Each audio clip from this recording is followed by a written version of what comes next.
Hi friends, welcome back to Genuinely Curious. I'm your host, Shantiana Keys, and I'm so excited for the guest that we have today. She's a dynamic voice in the track and field space. She's a content creator. Her name is Tiara Williams, and if you see anything on track and field on your For You page, chances are it's her, and she's tapped in with your favorite athletes. We get into Love Island. We get into, are these world records gonna fall? We get into her meeting Usain Bolt, which is a hilarious story in and of itself, but I love how authentic she is, and she brings that to this interview, so I hope you enjoy.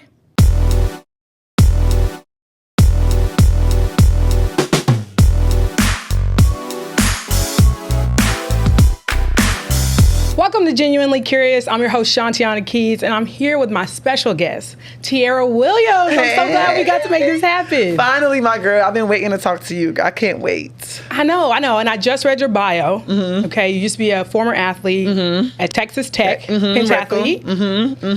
You're a content creator now. Yes. And sideline reporter as well. Yes. But do you consider yourself a content creator, or is it sideline reporting? I mean, content creator is what's gonna get me to the sideline. It's my vision. So yeah, I'm content girly for sure. Okay, yeah. No, we love that. And we met through a content program. Yes. And so we've known each other like a year and some change, year and a half. But I was a fan of your work before that. Long before that, because even when we met and I saw you on the plane, I was like, wait a minute. I know her. Right. And I'm more of a track girl for the championships. Yes. And I watch the Olympics and stuff. Yes. So for your stuff to come across my page, I was like, oh yeah, I need some of this, I need some of this. But what do you think kind of stands out about your content creation and your connection to the athletes? You know, I'm a super creative. Like, I love to think out the box, bring something new, something fresh. I think that's one thing that helps me stand out, and also like my relationships with the athletes. Like, a lot of these athletes are my real friends, like outside of the workspace. So I think just like leaning in on those like talents that I have with them, and like, you know, it helps them loosen up a little more. Yeah. So I think those are my main two strong suits, and I'm just like, I'm fun. I like to have fun. Yeah. I like to just be whatever, and I think that's what helped me separate myself. Yeah, I love that reaction test you just did Yes. at USA. No, that was so good. But I mean, I think it's more than that. I think it's more than that. You are friends with them. There's something. I mean, your handle is literally Real Talk with T. Yeah. Right. And I just think there's an authenticity that comes across. Yeah. In your content with these athletes. One that sticks out to me is Masai Russell. Yes. At the Olympics. Yes. And then previously you kind of clipped it together, because once I saw the interview you did with her where, you know, after she won, I was like, oh my God, it was this callback to that emotional interview you had with her. Yes. Was that a world championship? Yeah, so it was the World Championships the year before. Yeah. And mind you, I was going to give you a little backstory on that interview, because I was upset that I didn't have a credential in Paris. Like, I was salty I couldn't be in the mixed zone. Yeah. So for me to get that moment using the interview from the year before and then putting it together with her Paris gold medal, it didn't hit millions and millions of views. So it just made me feel like sometimes you don't need that credential. You know what I'm saying? And obviously Masai is just a beautiful, like, just confident. I just always tell her she has a championship mindset, because with that Budapest interview, she didn't have to do it. She hit the hurdle. She didn't finish the race. And to put that together with that Paris moment, it was just like chef's kiss. So shout out to my girl Masai. You are her. Why do you think she was even willing to like stop and have that conversation with you at that? I just feel like she trusts me. You know what I'm saying? That's one of the main things I feel, because even while she was like getting emotional, I told her like, hey, we can stop. And she's like, no, you can put this in there. You know, and I think it's just like that level of trust, and like knowing that I'm not gonna turn the story. I'm gonna give it to them just like you gave it to me. And I think that's what let her be vulnerable in that moment. But yeah, it's just crazy how it all worked out. It is. And I imagine like most sports, or at least reporting, there aren't very many people who look like us. No. Is that? Yeah. Was that true? Yeah, when I first started, I was the first black woman in the mixed zone, because it was the mixed zone then, at Prefontaine Classic, like I think 2021. I was the only black woman in the whole space. Wow. Yeah. So how did you get started? Because you were an athlete, but what made you want to go into this arena in particular? Yeah, so I was an athlete, like you said, and I always wanted to be a sideline reporter, but I felt like you have to be a professional athlete first. So at Texas Tech, I got this opportunity to host like our high school Under Armour Classic meet, and I was like, one of my teammates was supposed to host it, she got in trouble, and she didn't want to do it. I was like, you know what, coach, whatever, I'll do it. And like literally, it changed my life, because it like it pulled that drive back in me. Like, oh, you can actually start playing around with this now and like using your resources that you have at Texas Tech to make you better and to get you to where you want to be. So I literally started like, I do the heptathlon, pentathlon. So like literally when I finished done competing, everybody's still going. I would have my homegirl like, come on, let's get the camera and walk around, do interviews. Yeah, at our track meets in my Texas Tech uniform. I mean, with my like jersey, t-shirt on or whatever. But yeah, it just really came in from that moment at that high school meet that re-sparked that passion. Like, get back, like, I miss this. I want to do this for real. And I think that's what like got me my big start. And then I joined this program called the Magic Boost that they just really recruited a bunch of storytellers of track and field, photographers, videographers, interviewers, and they put us in a group. And they gave us our first like on the ground experience at the Prefontaine Classic, at the Tokyo Olympics. That was my first time in just soaking it all in, being a media member. Yeah. And it just started to build from that event. Okay, so you've been building. What is your goal and your aim when you are like putting out these stories and telling these stories? Yeah, I think it's just to show the athletes in a different light. Like, I don't like I feel great. I just, like that. I want to give them a chance to really express themselves and really be themselves after race, during race, off the track. I just want to give people a chance. Because one thing that I've noticed and I learned with sports is like, yeah, you can be a fan of their performances, but once you become a fan of them off the track, that's where it hits different. It takes you to a whole nother level. I've been saying this about women's basketball for so long. You have to know these athletes. Mm-hmm. Like, of course, people want to be into the technical aspects and who won this and whatever. Mm-hmm. But storytelling is like gateway for the masses to get into a sport. Yes. So do you think that that's the key to growing track and field? Is the storytelling, or are there other things that you think that could help grow? Hey, listen, I got time. There's a lot of keys to grow track and field. There's a lot of keys, but yes, that is definitely one main piece that we were missing for a very long time. And I'm grateful and blessed that I'm able to help bridge that gap and help fans connect with athletes more on a personal level.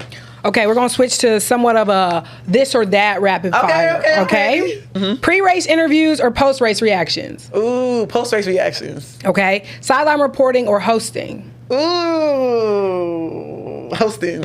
Okay. Yes. Sprints or distance? Sprints. I love y'all distance.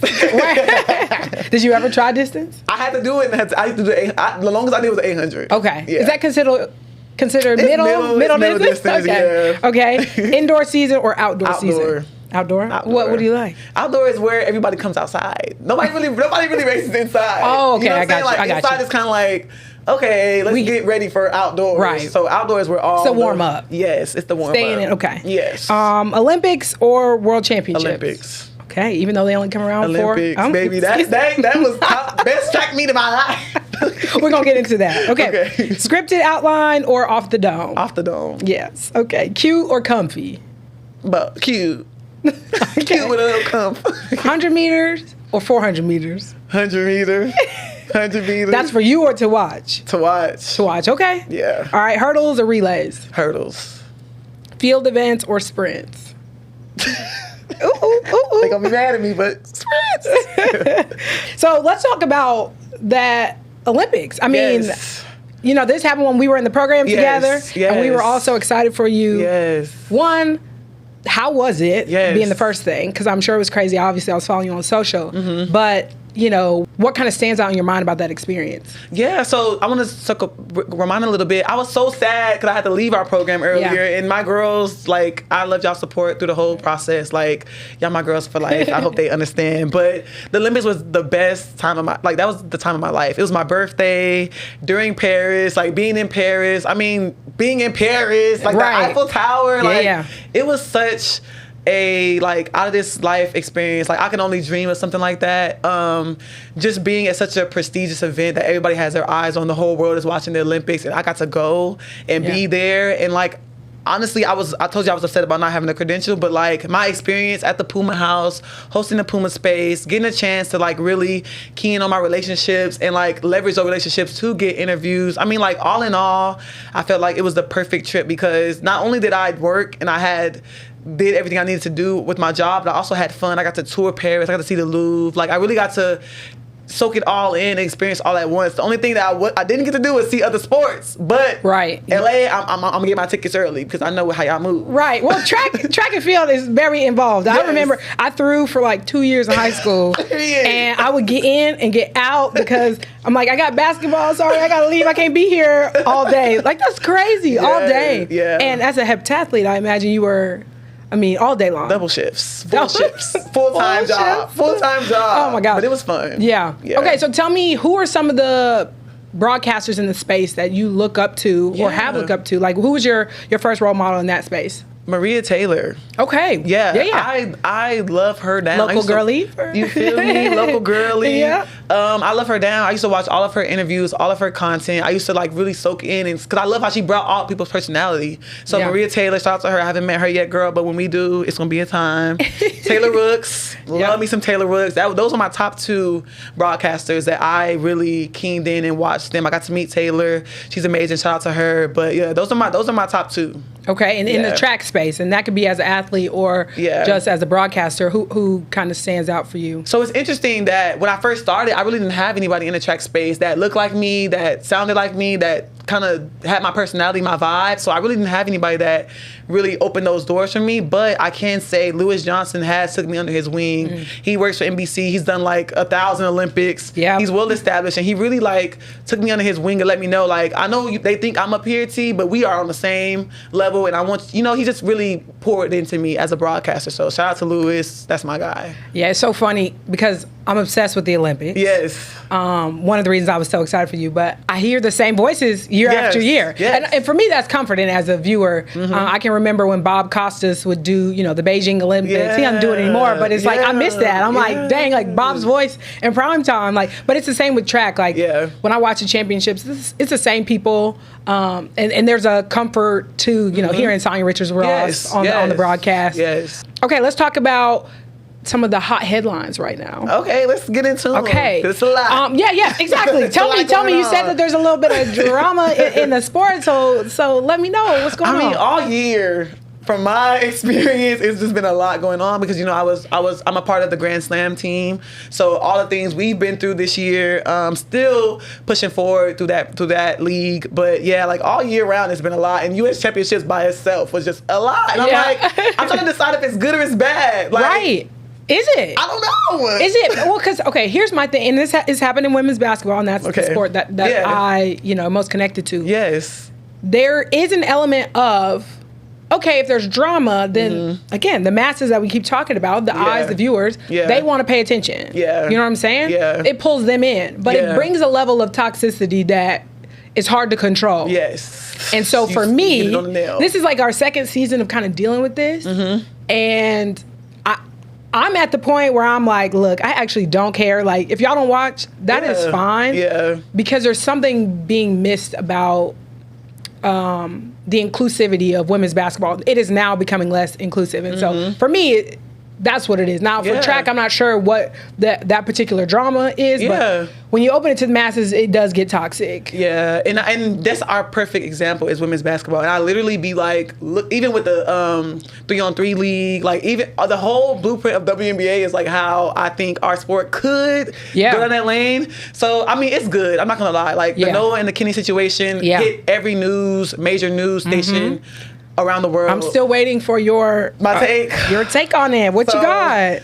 With the Kenny and Noah situation, it's so hard for me to have a take because obviously I have a relationship with both of them. They're both my guys, and I really want them to really sit down and figure this thing out before we continue on the season. But yeah, I mean, obviously it was a little more personal than people thought, people saw. You know what I'm saying? I think it was a lot of build up to that. Like, for example, Kenny had an undefeated season. Yep. He was confident in his season. He still is confident. I ain't gonna say was. It ain't past tense. It ain't all said and done yet. Right. But Kenny definitely came with that energy. Like, it's mine this year.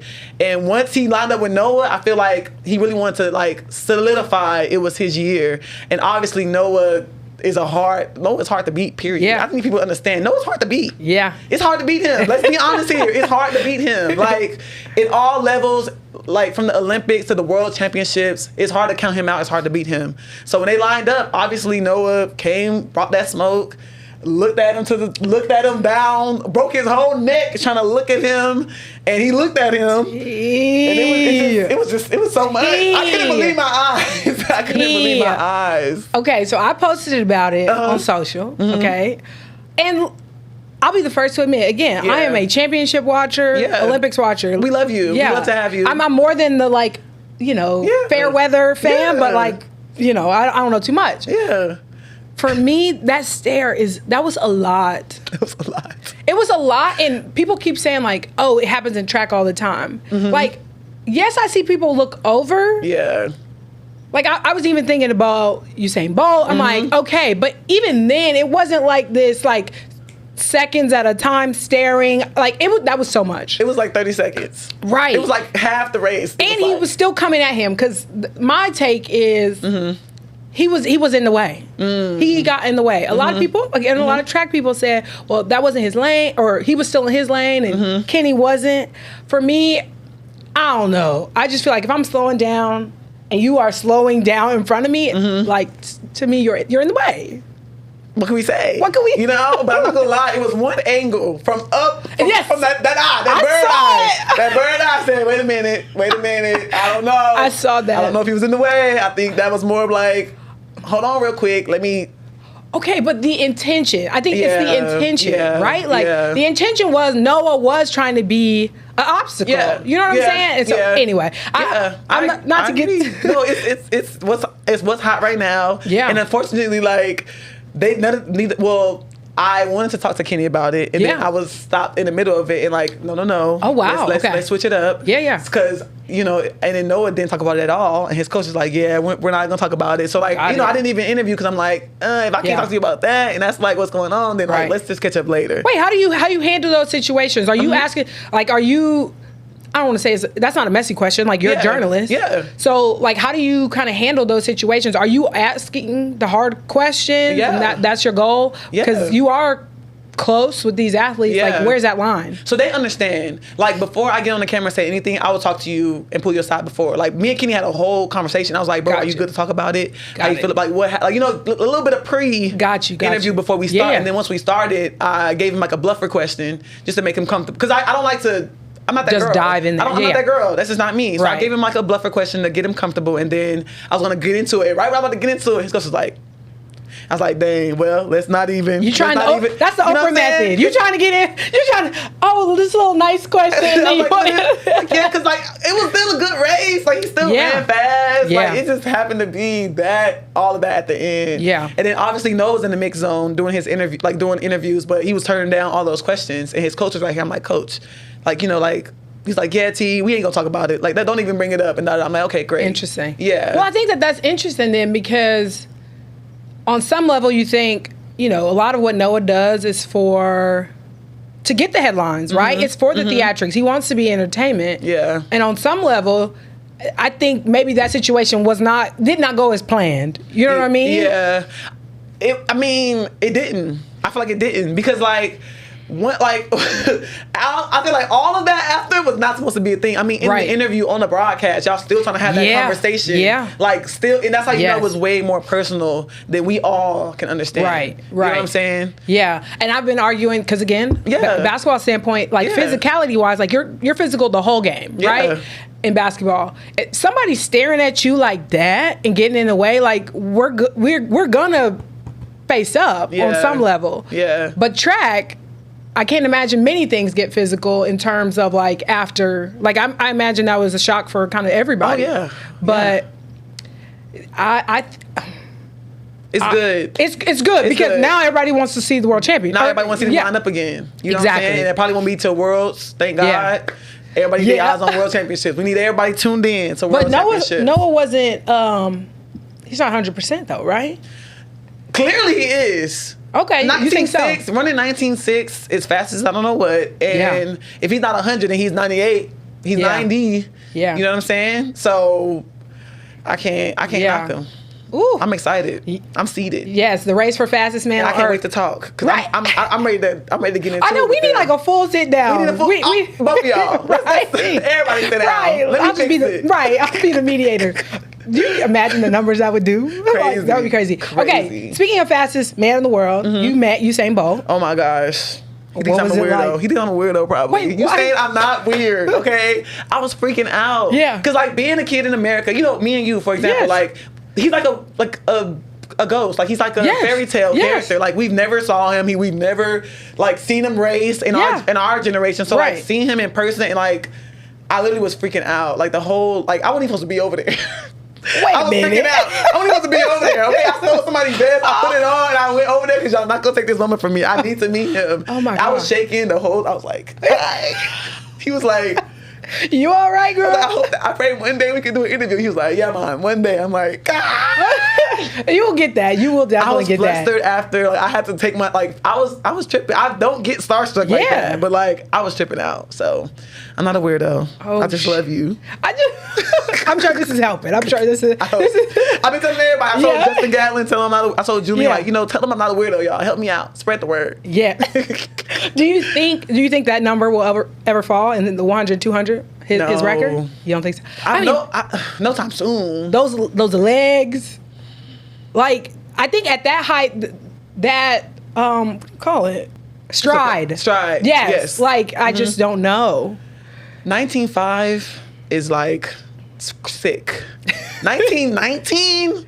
Yeah. Come on, bro. 19.1. Like, mind you, I can't remember what won Paris, but it wasn't nowhere near 19.4. Yeah. It might be 19.5. I don't know, but, like, those times are crazy. And I hope one day somebody can. Right. But, like, not no times. I don't know. Oh, okay. So I had some get to know you questions. Okay. What track rivalry piques your interest right now? I mean, obviously, Julian Alfred and Melissa Jefferson Wooden. That's what's piquing me right now. That's long jump. No, 100 meters. So wait, say it again? Her name is Melissa Jefferson Wooden. She ran 10.65. Okay. In 100. Who had the pigtails? That's TT Terry, I think. I don't remember. So okay. I'm gonna show you the race. Okay. So at Prefontaine Classic is a Nike meet. Okay, so you remember Paris? Julian Alfred won Paris. Yes. The okay. St. Lucian. Yes. And then Melissa Jefferson Wooden got third in Paris, and Sha'Carri got second. Okay. It was two Americans at the end. Okay. So Melissa is having a stellar year this year. She has been undefeated all year, PRing in the 100 and the 200. Yeah. So she raced the Olympic champion Julian Alfred in May. Okay. A head-on race. When I tell you, it was like neck to neck. And they both ran 10.7 into a win, and they, like, Melissa won. She edged off of Julian. Okay. And yeah. So, like, now, then just to rewind a little more, Melissa Jefferson Wooden just won her second U.S. third. She won her U.S. title in 100, running 10.65, the fastest time of the year in a long time that we saw. Okay. And it looked like she still can go faster. Okay, so I think this is what I'm talking about. Did she not have pigtails in? Am I tripping? Yeah. The braids to the back. Okay. I think up here. Okay, you got her. Yeah, so she is having a really great year, and, like, it's gonna come down to the freaking hair when it comes to her and Julian racing for the gold medal. Yeah. In the 100 and the 200 at this point, like, right. I'm seeded. Ooh, goodness. Yeah, no. I'm excited for that. Yeah. I've been into the 1500. Get into it then. The 1500, for me, I don't know what it is, both men and women. Yeah. There's just something about it. Because I think the other races, they go by too fast for me. Yeah. Can't really. Right, you can't really get into it, see the strategy, right? Like, I'm waiting to see, like, who's gonna take off? Yeah. Who's gonna edge somebody at the end? Who's got the kick? Yes. You know what I'm saying? Yes. So, speaking of that, do you think Faith Kipyegon is gonna break that 4-minute mile? Yes, but I just feel like that. I just feel like breaking 4 was, like, so much pressure. For sure. Like, I just felt like that was so much pressure. So I feel like she is gonna break it, but like, when it's, like, low key, you ain't gonna expect it. It's probably gonna be like a random meet. Well, do they run the mile at most meets? Okay. Sometimes it just depends. Like, that's why track is hard to follow, and it's weird because like they run the mile in college, but not in high school, and then they run like it's 16. It's just weird. So like, some Diamond League she'll run the mile, and sometimes she'll run the 15. I guess. I don't know. It's weird. It's weird. No, I mean, I watched the documentary of hers on Prime. Yeah. It's 4 parts. Well, the third part is basically what we saw on TV. Okay. But the, like, going into it, the preparation and then the aftermath, like, I'm obsessed with her right now. Yes. Like, to come from where she comes from to she has I think a track club now too. Like I don't know, right? Like to come back to be a world champion, an Olympic champion after you've had a child, like crazy. And like even when I watch her run, like it's. And this is true for so many athletes that I admire, and I think Usain Bolt is one of them. I mean, even Michael Phelps, like that Beijing era was like my. Yes. But like when they are doing what they're good at, like it looks so beautiful, right? Yes. And I feel like Kipyegon, like her stride, the way she's moving when she's like this is just Poetry. Majestic. Yes. Absolutely. Okay, so I got to get I've got face shirt. I've been like it's been in my cart. I'm like I'm gonna do it. Okay, what is your track Mount Rushmore? It's gonna be hard. Oh yeah.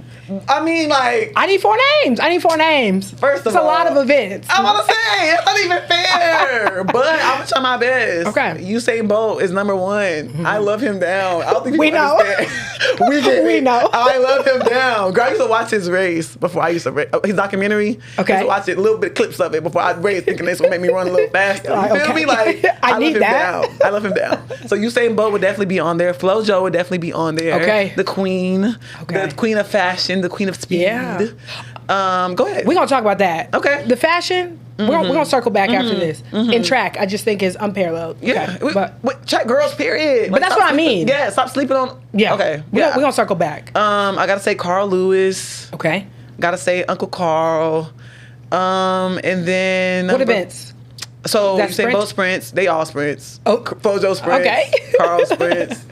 And then sprints and jumps for Carl. Who could be number 4? Dang, I gotta get somebody. Mondo. Okay. Mondo. Yeah. Okay. He's still going, but he's still Mondo. Okay. Mondo's like that. Okay, so I'm gonna push you a little bit. Okay. So now they have to be non-sprinters. I want to know. Non-sprinters. Non-sprinters. Okay. Yeah. Mondo. Okay. Yeah. He do pole vault. Yeah. I know. Okay. Yeah. Mondo. There's like a swag about him. Mondo is from Louisiana. Okay? Oh, is he? Yes, Okay, he that is. makes sense. He's from the South. Okay, that makes sense. But he's from Sweden too. Yeah, But he's a Southern belle. Like I don't even understand. Like Mondo be with it. So Mondo's a vibe. Okay. Mondo. Dang.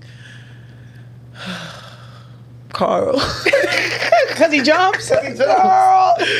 Carl. Who else? I would say probably. See, it's so hard because there's so many events, and it's like I could put Faith in there. Okay. 1500 meter girl. Dominant. World record from the down to the. I mean, all of the world records. Crazy. Faith, and then. Long jumpers, throwers. Oh, Ryan Krauser throws. Wait, he didn't throw this at the USA, right? He didn't throw at USA. Okay, but he's coming. He's coming. From what I heard. Because is his name Joe? Joe Kovacs. Him not qualifying. That was crazy. That was crazy. Chuck takes and it gives. But okay, that's another thing I want to talk about. Like every time that you step, you're trying to qualify for Worlds. You're trying to qualify for the Olympics, and it literally takes one bad day. And the U.S. team is the hardest team to make in the world. Right. They're fighting for their life. Scary. But I think that's what I like about it. I'm like, but I'm also like brokenhearted, when a thing Mo didn't make, like that blew my whole night. I was like, okay, shut it off. Shut it off. You feel me? Like track is, I'm in there, most of the roller coaster. I'm like happy, sad. Yeah. Happy, sad for you, happy for you. You know what I'm saying? Right. So Plus much. these are your friends. Like that's tough. But I think she gonna come back. I know she's got to. Again, that stride. I'm like, it's beautiful. It's majestic. Legitimately. Yes. Like, what do you think it is? Is it just like, she's getting older, of course, but she's young. Yeah, I just think she's just getting mentally back where she wants to be. Like, track is like 99% mental. Oh, okay. So that's why it's hard for them to do stuff pre-race, pre-competition, because like it's all mental. So once you in your head a little bit, it's over with. Yeah. And I think from the fall, from Olympic trials, honestly, like I'm pretty sure she had to take her time and find her way back to the sport that she loves. I think accomplished everything at the age of 21. Oh, yeah. You know what I'm saying? Like, if it was me, I'm like, all right, y'all, that's enough. It's been cool. But like, I think she has to just re-find herself and get back to where she was, and it takes time, one race at a time. And I think she's been getting better every race. It just she didn't have enough time for U.S. trials. Yeah. Okay. So that's my take on that. Okay. Yeah. All right, let's circle back to fashion and track. Yes. One, when I see people wearing earrings and bracelets and necklaces, I'm like, in basketball, one, you weren't allowed to, but it's just like, I wouldn't even think to do it. It would be in the way. It could get snagged, all that. Of course, in track, it's not a contact sport, so I understand why people do it. But I also would think, like, having something like fidgeted on me. The TT with the waistbands. Oh, I haven't seen that. Oh, we have about 10 waistbands. I'm like, is it slowing you down at all? But what gets me is the makeup. Yes. Yes. And their faces be beat, and I'm like, how? When you just sweated for an hour straight, and you come back in your track face, has all the baddies. All the baddies. Facts. I think I made a video during the Olympics. I'm like, dang, like we got a bust down, like your face is beat, you got the lashes on, the jewelry's nice. Everything. Obviously, like track is giving y'all like T-bodies or like what, you know, it's just like snatched. Crazy. In all areas, snatched. I would say, I would put track up there. Like the most baddies are certainly in track. We appreciate you. We appreciate you. Okay, what is your ultimate dream gig? My dream gig, I have a few of them. Okay. I want to be sideline reporting for NBC on track and field. Love that. I'll be tuned in. Yes, I want to make my way there. I also want to have my own syndicated talk show on the network. I just love talking to track athletes. No, I want to expand. Yeah, my prayer has been to break the ceiling because obviously I love track. I'm gonna always be with track, but like I want to venture out to women's basketball, volleyball, men's basketball, like football. I'm really versatile in a lot of areas, so it would definitely be to break that ceiling and have my show to where it can be all type of people, lifestyle, music, phoning in and having those real authentic conversations. So those are I'll leave it at those two, but those are my main two, like where I want to be. The rest of them is just like little stops along the way. Along the way, I love that. Okay, give me a track hot take that you have right now. My track hot take is before LA 28 gets here. No, I don't know. Go ahead. I don't think our sport would be bigger, but like, I don't know. It's stressful. Well, okay, what does bigger look like? Like, is it bigger crowds? Is it bigger, like, on TV more? Yeah. Like, I wonder. I mean, I think more people tuning in, more people paying attention, more people going. Like, the attendance at U.S. Championships was not great. Okay. So I think just like people keying in, not every 4 years. Like Olympics, you see how it was for the Olympics. Yeah. Everybody was talking about track. Yeah. We like, why we miss you? Can y'all come over now? Right. Like today, this year? So I think it's like a struggle, and it's hard because everybody has their different views on what it will take to get us there. But it's like we need Yeah. Do you think it could be the timing of it, where it's like because it's all day? That's my plan. Like? That's my hope. If we ain't big by LA 28, then no. I'm saying, do you think it's hard for people to come out to the event because it's all day? Yeah, and then it's in Eugene, Oregon. And then, like, there's no way to watch it. You have to pay, like, $30 to watch the Diamond League. I don't even pay that. That's messed up. I'm VPNing it. Yeah. Like, you know what I'm saying? Then it's like, it's hard to find it. Like, how did you watch U.S. Championships? I'm so curious. Peacock. Okay. So you watch which is the last 2 days. Yeah, and it's a subscription. Yeah, and I had a subscription because I think I did the Olympics, and so I just ended up keeping it, you know? But no, I think that's fair because, again, women's basketball is a similar thing where it's like one day it's on Prime, one day it's on the WNBA app. Yeah. It's like it's all over the place. Yeah. So, no, that definitely has to improve. Yeah. Interesting. Yeah. Okay. That's why I like Grand Slam was literally doing what needs to be done. You know? Yeah. Unfortunately, we're in the situation right now, but, like, don't get it twisted. They've been doing all the right things. Yeah. So it's like... Hopefully. Yeah, from my peripheral view or my observer view, because again, I'm not within the community, but that seems like one of the hot topics people are talking about is Grand Slam. Yeah. And obviously the payout and all of that. Yeah. There was a little bit of social media drama with the Woodalls. I saw that. And then in the Noah thing. Yeah. Like, that keeps coming across my timeline. So, well, hopefully, I mean, like you said, it seems like they're trying to do something good for the sport. Yeah. So you hope that it's able to, you know. It just sucks that it's being blinded by the payout situation. Yeah. You know what I'm saying? Like, it just sucks that, like, that's what we're all keying in on. We're not even recognizing that Melissa went undefeated during the Grand Slam season. And it's still undefeated, and it set her up for such a great year. Gotcha. Same thing with Kenny. Like, even though Kenny, he still won his first national title through this year. Like, you know, and it just sucks that we can't see how Grand Slams set people up in that way, but we're focused on the negative, which, like, obviously that's a big thing that they do need to be paid 100%. Yeah. But it's like, Yeah. Yes. Okay. Is Sydney going to stick with the 400 or what? Lord, my girl, Sydney. Oh, my girl wants that record so bad. Yeah. I want it for her at this point. What I gotta do to get? What I gotta do to get it to? What I gotta do? do? You know what I'm saying? But I think she's gonna stick to the 400 until she breaks the record, until she extends that thing out to where maybe it can't be broke. Well, I mean, clearly when she breaks it, it's not gonna be broken in a long time because she's struggling to break it now. Right. So yeah, I think she's gonna stick on it until she gets that record. She wants that record bad. She wants it Is she bad. running at the World Championships? It looks like it. Okay, and not the 400 hurdles. She can't run the 400 hurdles. It's not even an option. Why? Because she set out in Budapest. She didn't race in Budapest. Oh. Femke is the world champion in the 400 hurdles. I think people forgot that. Okay. So she doesn't have an option but to run the 400. Okay. So it's going to be spicy. So Femke Bol and Dalilah Muhammad facing off. Okay. Yeah. Okay. Yeah. All right, that'll be interesting. But yeah, no, I definitely want to see Sydney break that because that's crazy. Or another one that like stride is like TV, is cinema. Effort. It looks like my God, like effortless. Like you can never tell how fast she's running. Right. But she's running fast. Which is crazy. Even when they're running the 1500, I'm like, wait a minute. I couldn't even run that. I couldn't even sprint that fast. Literally. And you're just like chilling. Literally. And she's such a versatile athlete. So like, who's to say what event she starts to focus on next year? We don't know. Right. Because she can do that. That's crazy. Yeah. Okay. Talk to me about some outside track. Okay. So, you mentioned pulling for a chat. You said that. You watched the Love Island? I did watch. Season 7 is my first season, y'all. Oh, me too. Okay. Okay. Yes. And thoroughly enjoyed that. Yes. What were your takeaways? I'm a Nicolandria stan. Oh my gosh. I love Alandria. We could have taken the whole time to talk about Sure. them. Yeah. I love them. Ace and Shelly is cute. Yeah. Everybody else is a little, Brian and Maya. Now what's going on?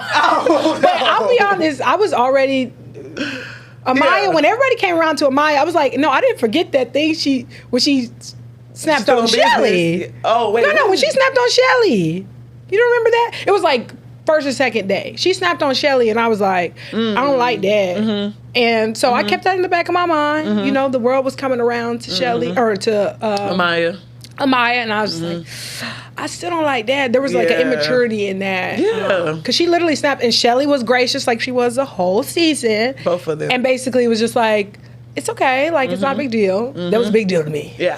I heard you. I remember what you said. I remember what you said. When you said it. I'm always going to remember. Literally. Okay. But yeah, no, Nicolandria, love that. What do you think's going to happen on the reunion? They need to really address Huda because like all of that, I had no friends and like no, I just can't really get with that. And also with that interview, it was very interesting because like you went through all that with all Huda's backstory before you even got to the Love Island to try to set to set the mood. Girl, I didn't watch it. Oh, listen, there's nothing. There's nothing on Huda's. Yeah. Or with Huda on it that I cared to watch. Yeah. Like if it wasn't on my timeline, it was dead. It was dead. Let me tell you. Well, she went through her whole life story before she got into the Love Island thing to try to set the scene. Sob which story. like I'm sorry you went through that. Right. You know what I'm saying? Like I get it, but it's like, I see what you tried to do there. Trying to play me. Trying to play me. I don't like that. Because with Maya's interview, it was nothing about her story. It was straight. So this was Call Her Daddy. This was Alex Cooper. Yes. Which is another thing I don't really like to watch. Yeah, so, I knew. I didn't know who she was. I'm like, let me get you off my YouTube algorithm. Get on out. Okay, what else are you watching? Like what else? Like what do you do in your downtime? Girl, I be resting, sleeping, trying to not to get on another flight. Yeah, like, you be working. I be in your comments literally like, T be working. I'm working hard. How are you balancing doing all that? Oh God. Yeah. I'm a firm believer and like I know what I want. So I'm like keen into getting it. Like I want it bad. Yeah. You know what I'm saying? So I'm just like, whatever it's gonna take, I'm locked in, I'm gonna do it, but I still have fun. Like my work trips be fun. Right. Hanging out with these athletes is fun. They my friends. So like I'm having fun while I'm doing it. But I get to have a little free time end of the year. You'll really see me outside in the next few months. This is when I really get to go outside. Okay. Yeah, no, I remember when we went to the kickoff event for that program we were in, that Connecticut. Yes, in Connecticut. I was worried. For some reason, my brain went, "Oh, T didn't text me back. Maybe she's not up." Like, and I'm like, as an Atlanta girl, like, I got to make sure she's up. And it was like, no, you were in there, like, getting prepared, worship. You had your phone off. I'm like, okay, I see. I don't not be playing. Yeah, I love that. Yeah. Well, thank you so much. It's been so fun. Thank you. I'm glad we got to do this. Yeah, I finally got to make it happen. Yeah, shout out to the ESPN Creator Program for connecting us. Yes. No, we love that, and we need to do this more often. Definitely. Yeah. I gotta bring you on my stuff next time. Yes. Come bring your basketball IQ so I can learn a little hoop. Little one too. Yeah, you need to show something with the mix zone where it's like a mixture of things. Yeah, something like that. Yeah. I'm sure somebody already has that. But either way, I'm looking for all your content. Make sure y'all tap into all of her content. Yes. She's the best out here doing it. Again, I love the interviews, the connection to the athletes. No one's doing it better. Thank you. Love you with this official setup. Y'all make sure y'all follow my girl. And y'all better listen to this podcast. We're not playing with y'all. Seriously. Okay. But yes, thank y'all for having me. Bye.